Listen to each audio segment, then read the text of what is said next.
Boa tarde. As queimadas no Brasil, o país atinge o pior número de focos de incêndio em 7 anos. São Paulo, bandidos aterrorizam mãe e filho para roubar o carro da família.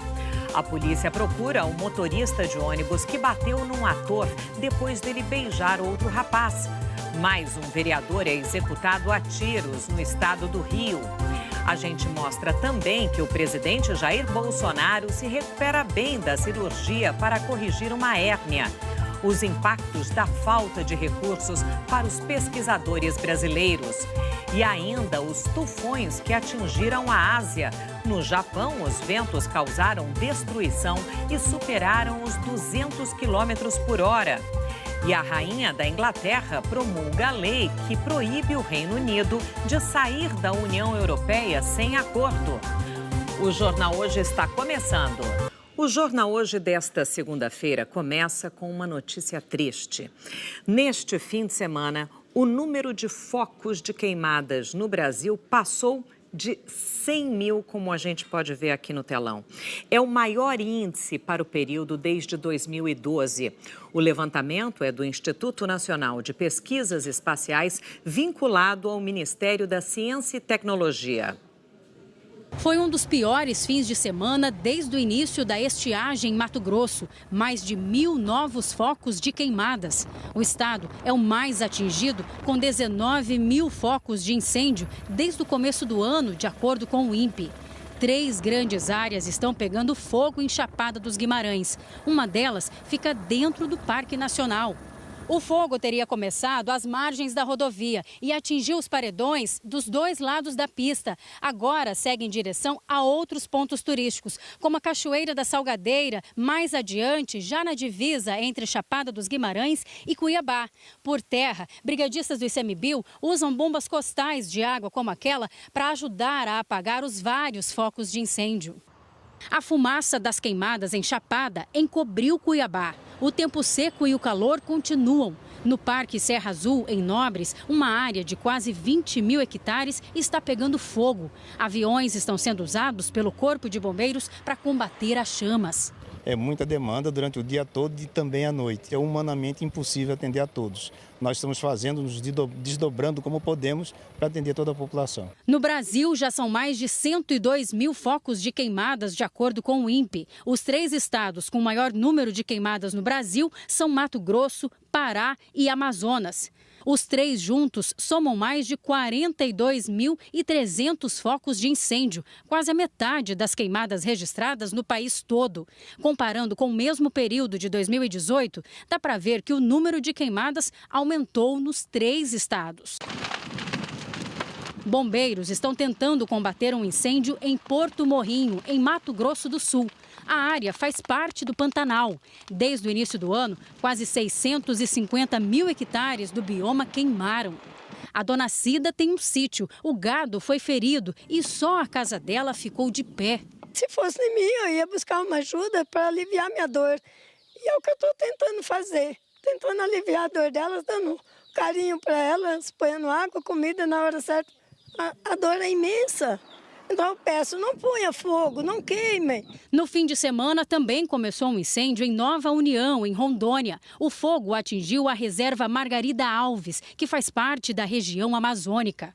Pelo menos 8 cidades ficaram sem energia elétrica ontem, depois que um incêndio que começou em uma área rural atingiu a rede de distribuição em Rio Verde, Goiás. A gente fala então com o Thiago Scheuer, que já está aqui, traz para a gente mais informações sobre essas queimadas. Thiago, primeiro, boa tarde. Conta pra gente, esses números sempre foram altos assim ou é a impressão que eles estão mais altos agora? Eles estão mais altos mesmo agora, Sandra, mas oscilam bastante também, né? Boa tarde para você em casa também.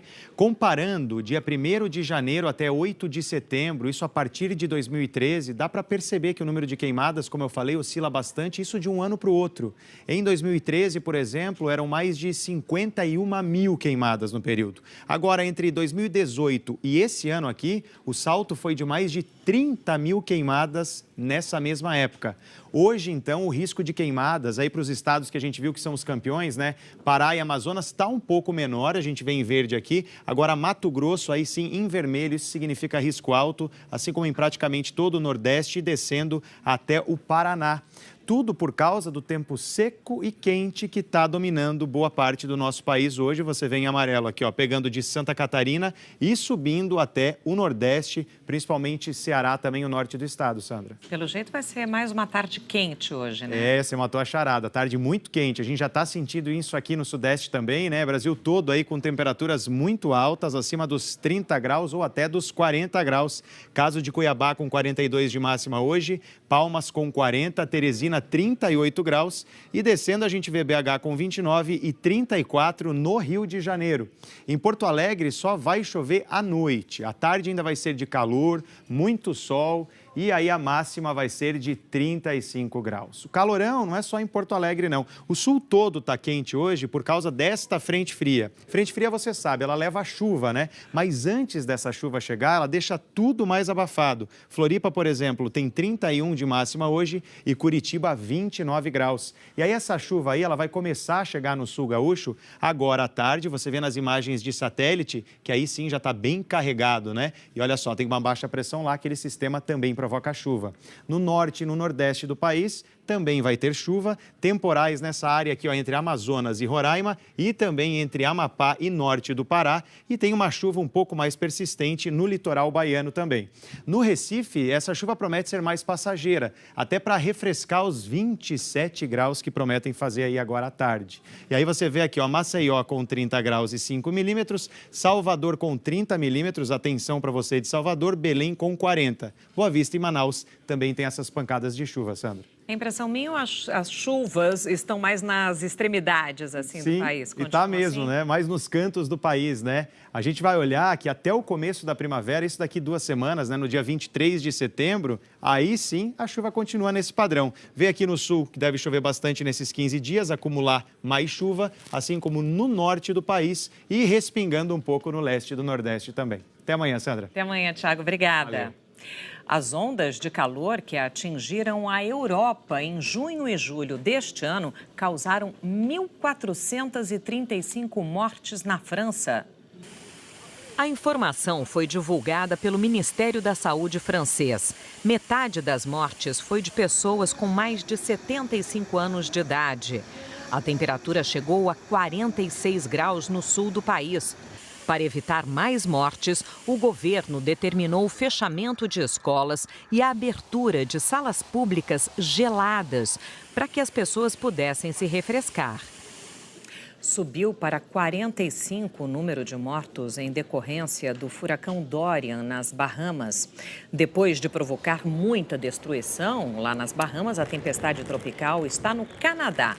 O Dorian tem ventos de 95 km por hora e provoca muita chuva no litoral. Por causa do mau tempo, um guindaste caiu na província canadense de Nova Escócia. Ninguém ficou ferido. Um tufão provocou chuvas fortes e ventos com força recorde na região de Tóquio, capital do Japão.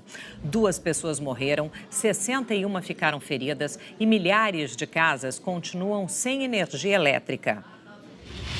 Muita gente registrou com seus telefones celulares a força do tufão Faxai, o 15º do ano a atingir a Ásia e o mais forte a passar pela região de Tóquio em muitos anos. Na cidade vizinha de Chiba, os ventos mais violentos de que se tem registro histórico, acima dos 200 km por hora. Muitos postes e cabos de eletricidade não resistiram e faltou energia em mais de 1 milhão de residências. Na maioria, a luz já voltou. Todo o sistema de transportes foi afetado. Atrasos e cancelamentos em voos, trens, metrô, barcos, rodovias interditadas.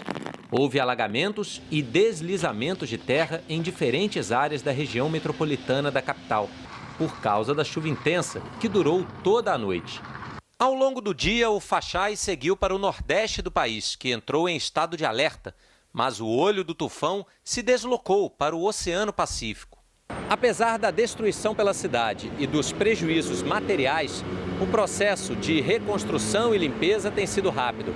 Em alguns lugares, nem parece que a tempestade foi tão devastadora assim. Os alertas emitidos com antecedência pelas autoridades japonesas funcionaram, evitando um número maior de vítimas. Nesse fim de semana, a Península Coreana também sofreu com a passagem de um tufão. O Ling Ling causou estragos em casas e plantações nas duas Coreias. 3 pessoas morreram no sul, 5 no norte, de acordo com os dados divulgados até o momento. O Ling Ling já enfraqueceu e foi rebaixado à tempestade tropical. O motorista de ônibus suspeito de ter agredido um rapaz em São Paulo no fim de semana ainda não foi identificado pela polícia. O caso não foi registrado como homofobia, mas a vítima tem certeza de que apanhou porque é homossexual. A gente conversa agora com o Renato Biasi, que acompanha tudo. Renato, boa tarde.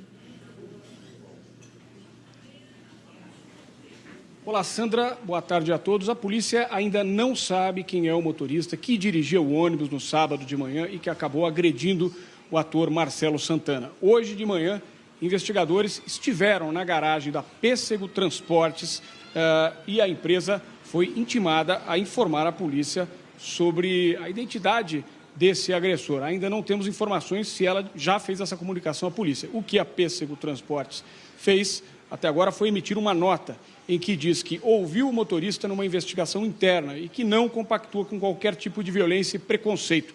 A empresa também disse que vai prestar assistência à vítima. Marcelo estava voltando para casa da balada, sábado às 6 da manhã, com um amigo e a prima. Foi a prima quem gravou a alegria dos 2 rapazes. Tudo na brincadeira, eu fui e dei um beijo nele, dava um outro selinho e ia conversando, brincando. E aí, de repente, do nada, o motorista ele parou o ônibus e deu um grito. Desce vocês 2 agora do meu ônibus. E aí, nessa que ele levantou, eu falei, gente, é melhor, não vou criar discussão, né? Falei, gente, tá bom. Aí me despedi deles e desci. Falei, não, mano, tá tudo bem, eu vou embora, pode deixar. Só que ele nem deu tempo, ele já foi pá, pá, pá. E foi assim, de uma forma muito bruta, muito. Os 3 jovens pegaram outro micro-ônibus da mesma linha e foram até a polícia e ao pronto-socorro. Marcelo ficou com o rosto desfigurado. O motorista do ônibus quebrou o nariz dele. Marcelo Santana tem 23 anos e é ator desde os 14. O caso foi registrado como lesão corporal. Embora o agressor não tenha manifestado preconceito em palavras, a vítima tem certeza que foi um crime de ódio, que pode ser enquadrado como homofobia. Um laudo médico apontou que o ator vai ter que passar por uma cirurgia no rosto. O delegado responsável pelo caso assumiu hoje esse inquérito e não disse ainda se vai ampliar o âmbito dessa investigação, que hoje está apenas como lesão corporal, se vai transformar também numa suspeita de crime de homofobia. A Secretaria de Segurança Pública disse que, se houver evidências, vai haver investigação também pelo crime de homofobia. Sandra. Renato Biasi, muito obrigada pelas suas informações. Ladrões fizeram uma sequência de assaltos ontem na zona sul de São Paulo. E em um deles, uma mãe viveu momentos de pânico.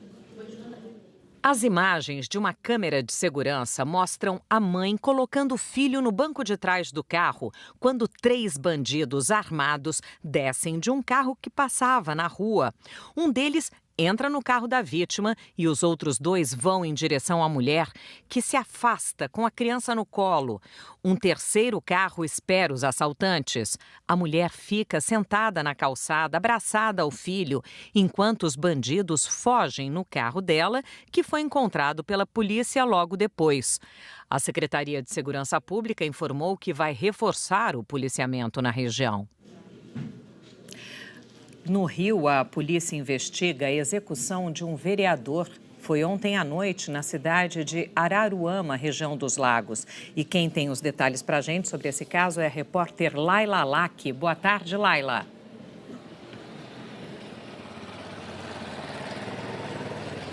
Oi, Sandra. Boa tarde para você, boa tarde a todos. A investigação corre em segredo de justiça, mas agora há pouco eu conversei com a delegada responsável pelo caso. Ciraldo Fernandes da Silva, de 57 anos, era vereador aqui em Araruama, na região dos Lagos do Rio, pelo DEM. Esse era o 4º mandato dele. Segundo a polícia, ele foi executado em frente a um bar na noite de domingo, na chamada comunidade do Uta. 2 homens armados passaram pelo local em 2 motos e dispararam pelo menos 7 tiros contra o vereador, que morreu na hora. Uma das principais linhas da investigação aponta que o vereador teria se recusado a pagar propina para traficantes locais. Ele era dono de uma loja de material de construção no mesmo bairro. Esse não é o primeiro caso de assassinato de vereador na região. Em maio desse ano, o ex-vereador Sérgio Cunha de Andrade, conhecido como Serginho da Lotada, de 55 anos, foi encontrado morto no mesmo bairro aqui em Araruama. Em nota, o partido DEM do vereador assassinado Ciraldo Fernandes se pronunciou. Disse que lamenta profundamente a morte e se solidariza com a dor dos familiares do vereador. A prefeitura aqui de Araruama decretou o luto oficial de 3 dias. Sandra? Ok, Laila, muito obrigada. Um acidente com morte em Belo Horizonte levantou mais uma vez a discussão sobre as normas de segurança para o uso de patinetes nas grandes cidades. Fácil encontrar quem anda de patinete nas ruas de Belo Horizonte. Difícil é ver alguém com capacete. No sábado, o engenheiro Roberto Pinto Batista Júnior, de 43 anos, morreu depois de cair de patinete no centro.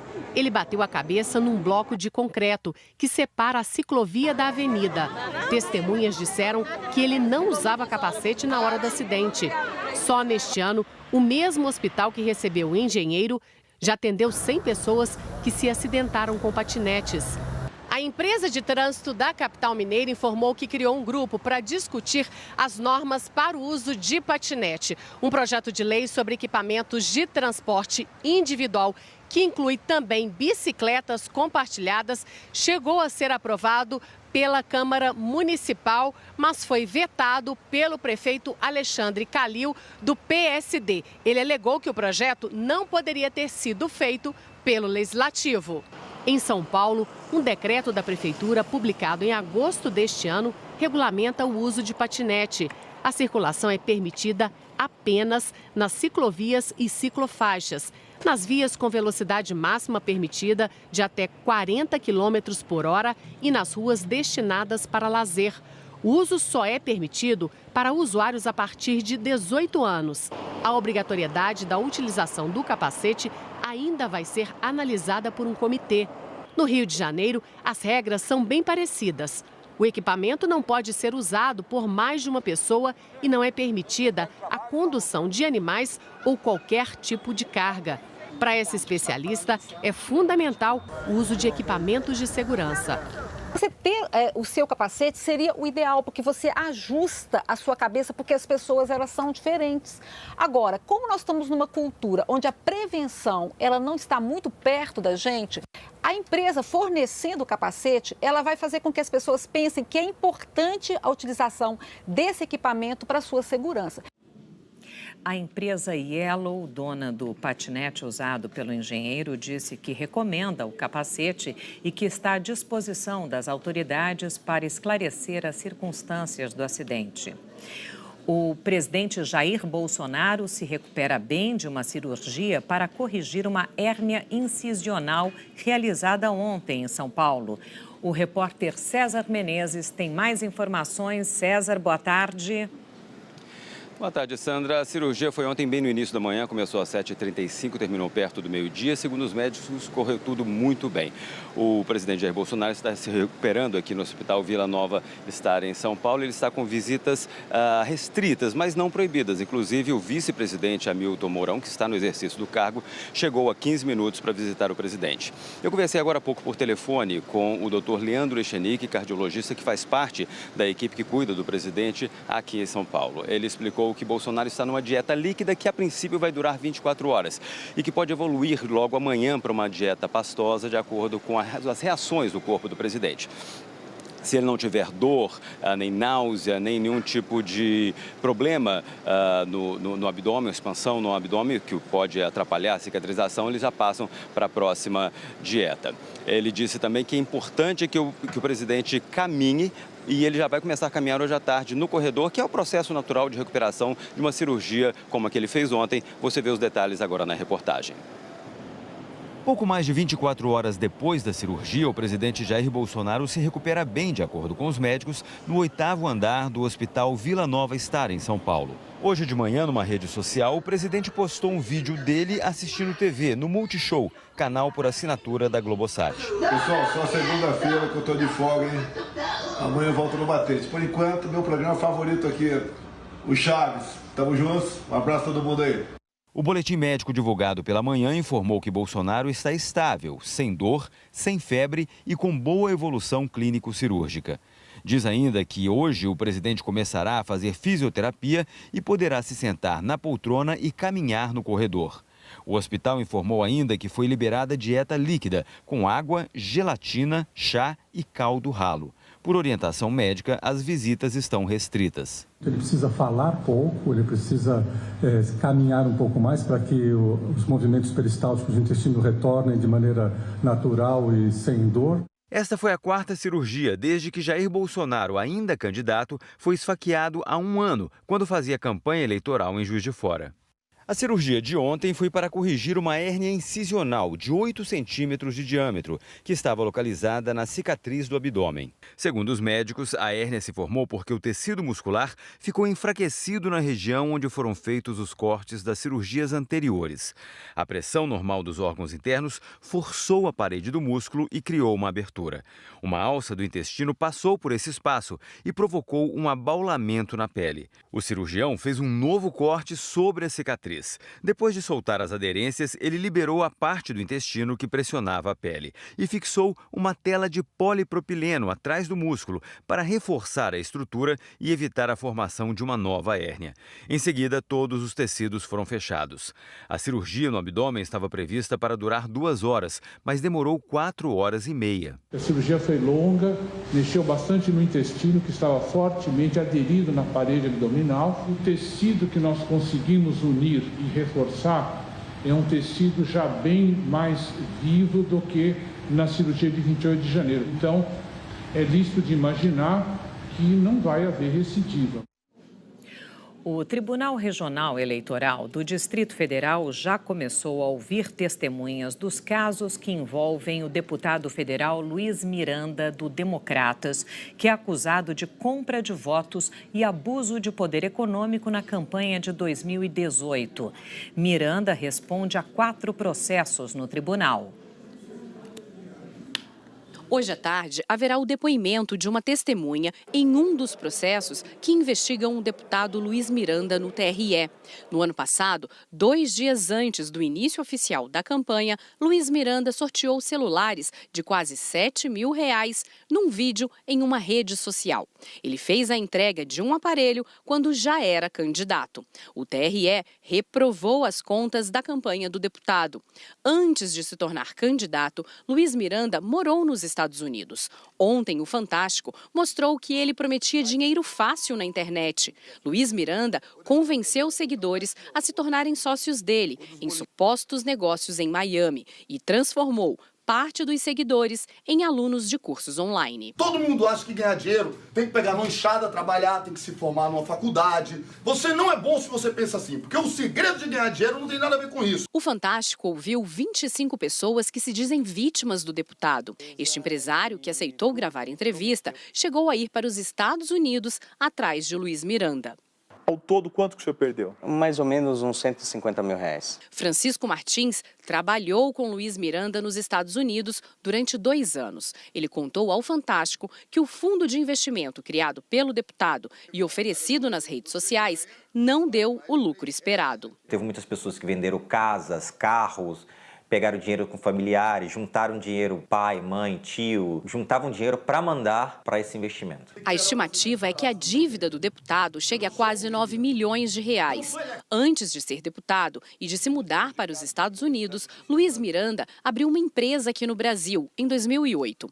Uma clínica de estética, a Fit Corpus. Ele passou a vender franquias da marca, mas a empresa fechou meses depois. E o deputado responde a processos relacionados à clínica. Em um deles, já concluído, Luiz Miranda foi acusado de não pagar ex-funcionários. Neste áudio, de 2013, ele fala sobre como protelar os processos e, assim, o pagamento de dívidas. A empresa ela vai ter que deixar de existir, pelo menos onde estivermos trabalhando. Seria ludibriar, fraudar o sistema jurídico para a gente ganhar fôlego, para poder criar metodologias para ganhar dinheiro. Sábado à tarde, o deputado conversou com a equipe do Fantástico na casa dele. Luiz Miranda negou que tem aplicado golpes no Brasil e nos Estados Unidos e culpou ataques virtuais, que, segundo ele, tinham como um dos objetivos tirá-lo do mercado de cursos online. Sobre a suposta falsificação das planilhas apresentadas aos sócios, Luiz Miranda jogou a culpa no ex-funcionário. Se alguém cometeu alguma fraude, é o próprio denunciante, que era ele que assinava, ele que preparava. Mas o senhor, como dono, o senhor é responsável? Eu não sou especialista em números. Ele era a pessoa que se responsabilizava por isso. Ele vai responder por isso. Sobre a falta de pagamento aos investidores do fundo, se defendeu. Está pagando um por semana, às vezes um a cada 15 dias, é lento, mas está pagando. Sabe qual é o problema das pessoas? Elas querem entrar no negócio e só ganhar. Quando tem uma dificuldade, ninguém quer passar dificuldade. Luiz Miranda também é investigado pela Procuradoria-Geral da República. A apuração é sigilosa. O partido dele, o Democratas, pediu explicações ao deputado. O parlamentar disse ao partido que vai apresentar a defesa dele ainda esta semana. O Democratas informou que vai continuar acompanhando os desdobramentos do caso e que pode abrir um processo administrativo contra Luiz Miranda. Hoje, Luiz Miranda negou que tenha tentado ludibriar a justiça. Disse que em nenhum momento se recusou a pagar as dívidas da empresa dele e que não poderia ser cobrado em processos contra franqueados. A Receita Federal abriu hoje as consultas ao 4º lote de restituição do Imposto de Renda de 2019, que também inclui restituições residuais dos últimos 10 anos. Ao todo, 2.800.000 contribuintes vão receber o dinheiro. Para saber se a sua restituição está incluída, basta entrar na página do Jornal Hoje na internet. O corte de novas bolsas de mestrado e doutorado da CAPES e do CNPq já impactam a produção científica nas universidades brasileiras. Na USP, a maior universidade do país, mais de 1.000 bolsistas já sofrem com os congelamentos. Esses tubinhos guardam uma infinidade de informações que podem não se transformar em descobertas. Os pesquisadores da Universidade Federal de São Paulo estudam como os pais que praticam exercício físico antes e durante a gestação influenciam a saúde dos filhos para o resto da vida. Retirar essa possibilidade da gente estudar o exercício físico vai fazer com que a população, que daqui 20, 40 anos, nós tenhamos uma população muito obesa e nós já somos um país que tem um dos maiores índices de obesidade. A Thalita acaba de voltar da Alemanha para continuar essa pesquisa no Brasil. No meio de um doutorado, vive a angústia da incerteza. Se a gente para, a pesquisa para, não tem outras pessoas para fazer. Então todo esse tempo, todo esse investimento que o próprio governo teve para que eu pudesse ir para fora, voltar e aplicar os conhecimentos aqui, isso é perdido. Ela é uma das bolsistas do CNPq, ligado ao Ministério de Ciência e Tecnologia, que não tem dado a garantia de financiamento das pesquisas por falta de dinheiro. São Paulo é o estado com mais pesquisadores que podem ser afetados. Mais de 18 mil, 22% do total do país. Já a CAPES, do Ministério da Educação, congelou 11 mil bolsas no Brasil. Uma delas é a do Jean, que acabou de deixar um emprego para se dedicar à ciência na Universidade Federal de São Carlos, no interior paulista. Eu não sou nem um pesquisador financiado, um aluno de pós-graduação financiado e nem um empregado com CLT. A Universidade de São Paulo, a USP, forma todo ano 3.000 doutores e 4.000 mestres. São 12.000 bolsas de pós-graduação, número que já está sendo afetado em todas as áreas, na área biológica, exatas e humanas. 10% das pessoas aqui no Brasil utilizam medicações que foram descobertas aqui na USP. Então, isso não é um impacto só acadêmico, um impacto na diminuição de produção de artigos, é um impacto na vida das pessoas mesmo. O Laboratório de Física Nuclear da USP perdeu um dos alunos do Manfredo, que ficou sem a bolsa de doutorado. Seria a continuação dos estudos para a construção de satélites brasileiros. E essa bolsa foi cortada. Então, nós temos uma bolsa de R$ 2.200, afetando um projeto de 40 milhões de reais. O que mais preocupa esses cientistas é que menos pesquisa significa menos conhecimento entregue para a sociedade. Se a pesquisa para hoje, talvez esse ano não tenha um impacto tão grande, mas daqui a 5, 10 anos a gente vai sofrer muito, porque a gente vai depender totalmente de pesquisa, de resultados estrangeiros, e você fica totalmente dependente em todas as áreas, inclusive economicamente. Em nota, o Ministério da Educação e a CAPES informaram que buscam alternativas para recompor o orçamento do ano que vem e que todas as possibilidades estão sendo estudadas para garantir o pleno funcionamento dos serviços prestados.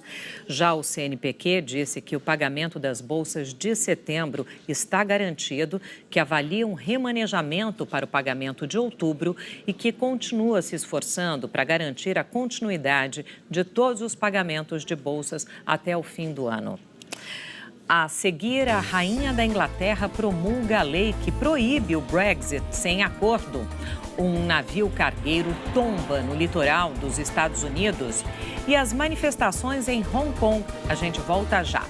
A rainha Elizabeth II promulgou agora há pouco a lei que proíbe o Reino Unido de sair da União Europeia sem um acordo no dia 31 de outubro, a data marcada para o Brexit. Então, a gente vai a Londres falar com Marina Isidro, que explica para a gente as implicações disso. Marina, boa tarde. Boa tarde, Sandra. A ideia dessa lei é forçar Boris Johnson a pedir uma extensão na data do Brexit, algo que o primeiro-ministro disse que não vai fazer. Hoje ele se encontrou com o primeiro-ministro irlandês. A questão da fronteira entre as Irlandas é um grande impasse nesse processo de separação e Boris Johnson repetiu que é possível chegar a um acordo com a União Europeia até o fim de outubro. Mas o premier irlandês, Leo Varadkar, afirmou que não recebeu nenhuma proposta realista. Hoje à noite, Boris Johnson vai tentar pela segunda vez o apoio dos deputados para convocar eleições gerais. A oposição diz que vai recusar e amanhã o parlamento vai estar suspenso até o dia 14 de outubro, por decisão do primeiro-ministro. Os opositores afirmam que essa é uma manobra proposital para evitar um debate sobre o Brexit.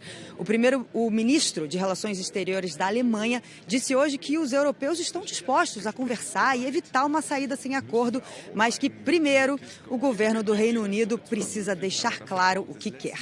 Sandra. Ok, Marina Isidro, muito obrigada. Centenas de estudantes formaram uma corrente humana na Universidade Batista de Hong Kong em apoio aos manifestantes anti-governo.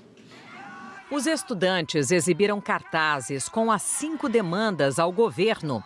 Eles exigiram que as autoridades cumpram com as promessas de liberdade e as leis de direitos humanos. No fim de semana, houve grandes manifestações em Hong Kong. Elas começaram pacíficas em frente à Embaixada dos Estados Unidos, mas um grupo acabou entrando em confronto com a polícia em outro ponto da cidade. A eleição numa pequena cidade da Alemanha provocou indignação no mundo inteiro. O eleito para representar um vilarejo é um neonazista. Stefan Jags é do Partido Nacional Democrático de extrema-direita. Ele foi eleito por unanimidade pelos membros do Conselho de Waldsiedlung, uma cidade de 2.600 habitantes, perto de Frankfurt. Jags venceu porque era o único da disputa. Os grandes partidos alemães pediram para a decisão ser revertida.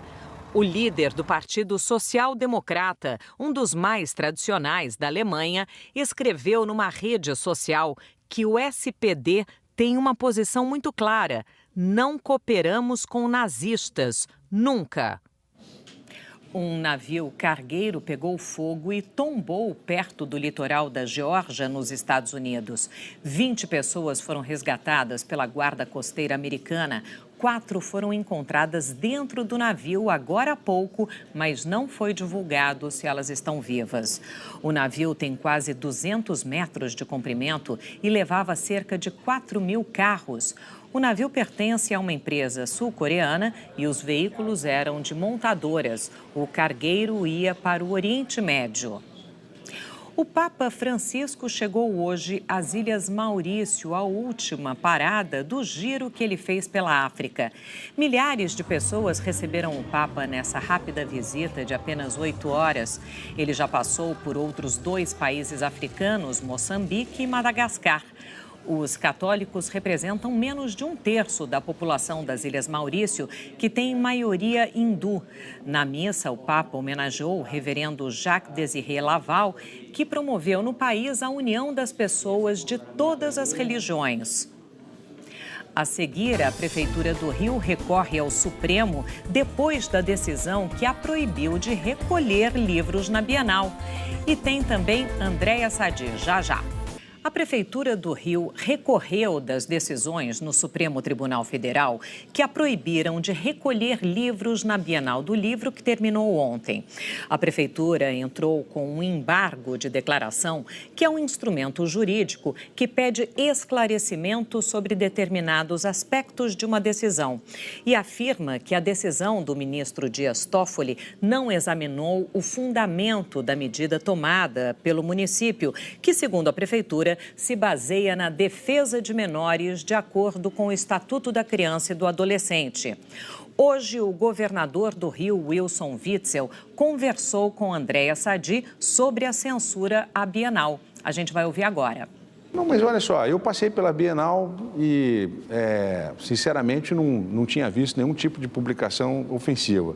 Eu acho que o que nós temos que ficar atentos é quando a publicação ela é agressiva, quando ela é ofensiva, quando ali estivesse defendendo, por exemplo, a pedofilia, o relacionamento de uma pessoa adulta com uma criança, isso é pedofilia, isso é ultrajante. Bom, eu acompanho o judiciário, né? Eu sou jurisdicionado. Se o ministro Toffoli entendeu dessa forma, a mim, como governador, neste momento só cabe dizer que o Poder Judiciário tem que ser cumprida a sua decisão.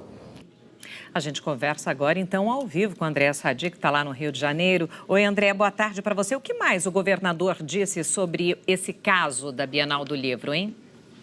Oi, Sandra, boa tarde a você, boa tarde a todos. Ele também deu a opinião dele a respeito de como esse tema deve ser tratado. Na opinião do governador do Rio, é uma questão que deve ser tratada pela família, na casa das pessoas, Sandra. Ele diz que ele educa os filhos dele da maneira que ele entende ser a melhor maneira possível, sempre no sentido de respeitar a opção de cada um. E nesse sentido, o governador do Rio disse que se, eventualmente, um filho dele comprasse um livro daquele, abre aspas, a gente ia agir naturalmente. Sandra, fecha aspas, palavras então do governador do Rio, Wilson Witzel, que deu entrevista para a gente no programa Em Foco na Globo News.